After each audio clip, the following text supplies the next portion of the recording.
Hey everybody, what's up?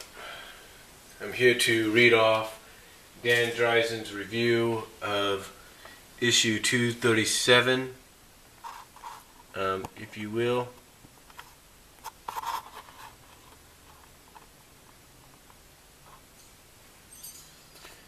Dan Drazen, in case some of you don't know, is one of the oldest fans of the Science Hedgehog comic book and franchise.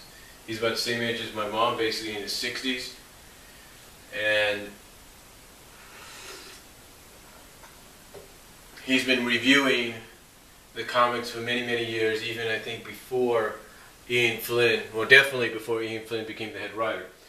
And he's got a score, just to let you know, he's got 3 categories that he scores the story in when he reviews them. One is the head score, or the head category. The second is the I category, the artistic category, and the third one, I should say, the second is the I artistic category, and the third one is the heart category. And just to let you know, I did do this earlier this morning. Unfortunately, I went on YouTube about a half hour ago, and for some odd reason, I got a copyright strike on my account for an anime clip that I had on there for the past 2 years, and all of a sudden, a certain anime group called Funimation decided to have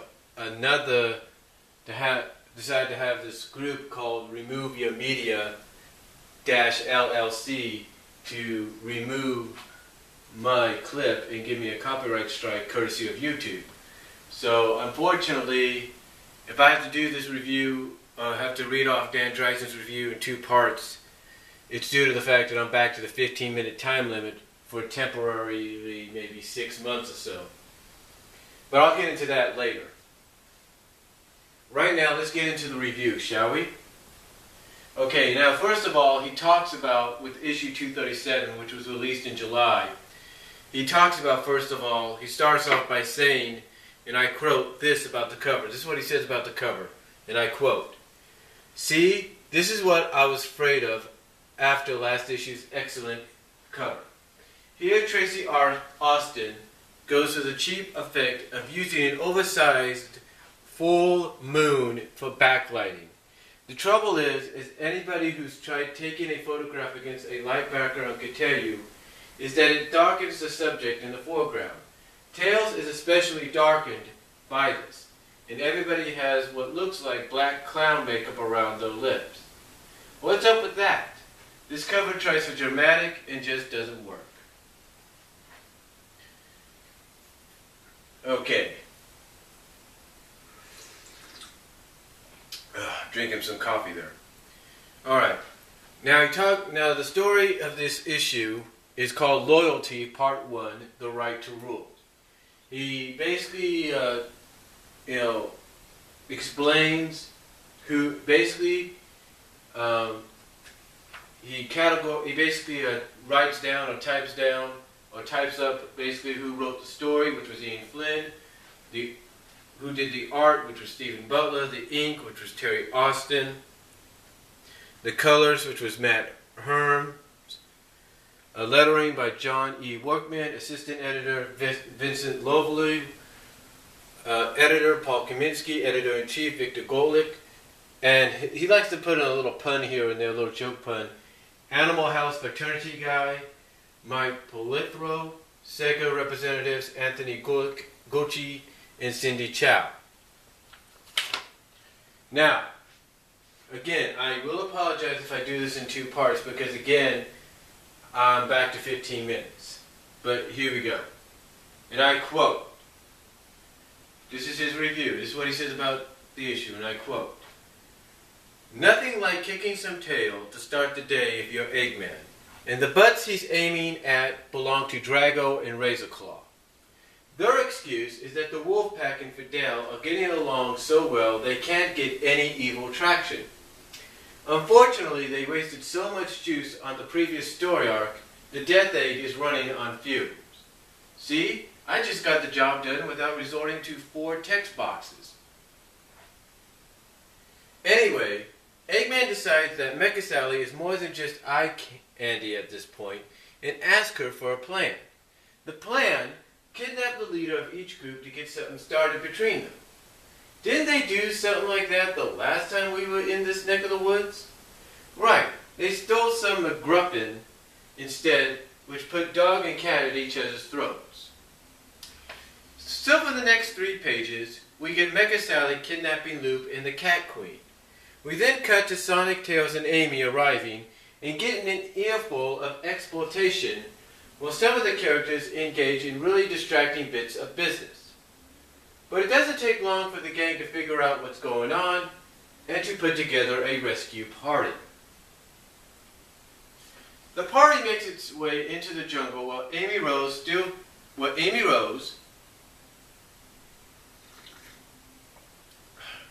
still speaks of Antoine as if he's technically alive. Frankly, I think a warrior class such as the Fidel would appreciate it if Antoine had fallen in the line of battle. But while the group is on the hunt catches up to them in the form of Razorclaw, in pursuit of Queen Hathor, who technically shed the office when she shed her regal swag. Once Razorbrain has been dismissed, Hathor gets a page of exposition as to how Loop helped her escape. The Fidels start pulling an attitude which could undo everything, but Hathor is able to rally the troops, just not wholeheartedly. Meanwhile, we get a basic cliffhanger ending where Eggman threatens to customize Loop. And let's face it, after what happened to Sally, this is getting old. Okay, that is his review. That is his review of the main story. Now, here we're going to get into the categories, the 3 separate categories. Excuse me. We're going to get into 3 separate categories here. The head category, the eye/art category, and the heart category.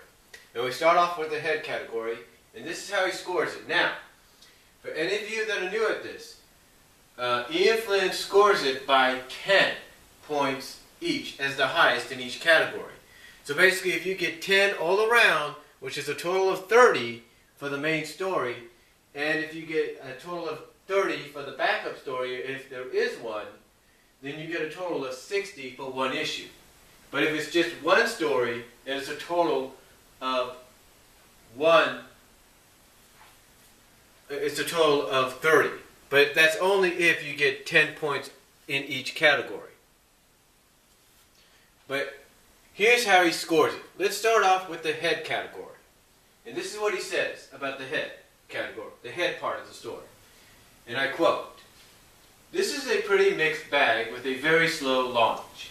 In fact, Mecha Sally tells us what she's going to do, and then we watch her do it. With a little android rewriting, the page of Mecha Sally outlining the plan could have been used for something else. I'm not sure what, however. Maybe there could have been an expansion to 2 pages of the Loop Hathor flashback so that the gooey lumps of dialogue could have been spread out more. Despite the few silent sequences, which are really quite effective, this is a really talkative story. The kind that makes me wonder whether Ian is being paid by the word." And you want to think about that. That's something you never thought of before. No one has ever thought of, not even me. Continuing on, and I quote, "I'll be honest, the minor characters among the wolf pack have left such a faint impression that I don't remember the names of anybody, be they canine or be they human. That's not good. In the case of one character, one of the human girls, she was supposed to be a mute, but the writers have never capitalized on that. That should have gone, capitalized, somewhere, given the artist a chance to do some rudimentary American Sign Language in a panel or two. They never picked up on the possibility. Even as the Archie flagship comic was pulling away from the dumb jock stereotype by explaining that Moose is dyslexic or dyslexic, whatever, I can't pronounce that word. Dyslexia. The only thing that seems to have happened to Athena, whose name I had to look up on Sonic Wika, is that Matt Herms changed her from a brunette to a ginger in the story. And they called this, quote-unquote, character development and memory.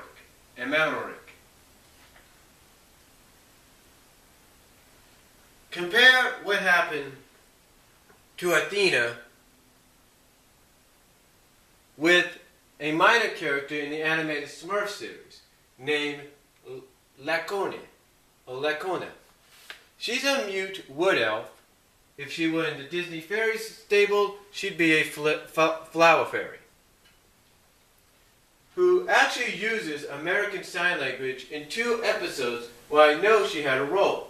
Still, her mute status, even deaf mute based on her appearance in the ep where she marries a wood elf, is part of her character and not something that was tossed off in the beginning and then dropped. It survived because the writers took it seriously.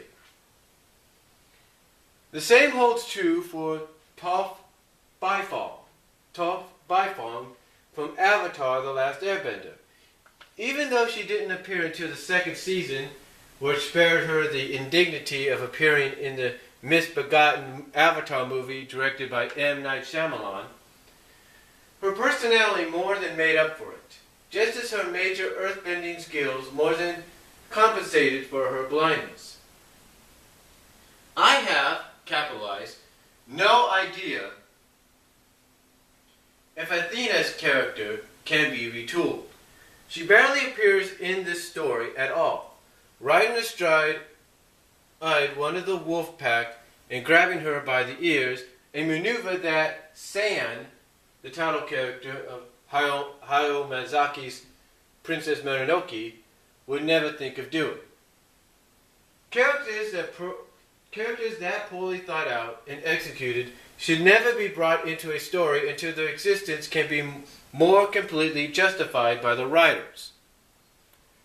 Since Ian can neither play nor trade her, it's almost better to pretend she was never created.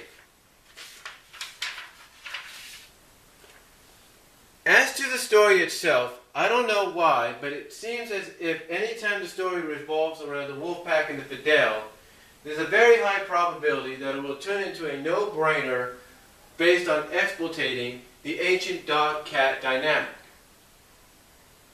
That's probably the best you can expect from a comic book, but one of the reasons I've stayed with Sonic this long is that the continuity had enough interesting elements in it that I thought it could challenge, if not defy, expectation. Not going to happen in, capitalize, this story. The only real diversion is the complicating factor about the Fidel and the social role of clothing and dress. This gets trotted out in the course of the conversation between Sonic and Hathor. It adds a grand total of zip to the story itself, but is useful when it comes to filling out the already low page count. It's a good thing this is a two-parter, because when the soup is this thin to start with, there's no point in trying to extend it to 3 parts, never mind 4. Score for the head category, 5. And I am going to be back with part 2 of this review.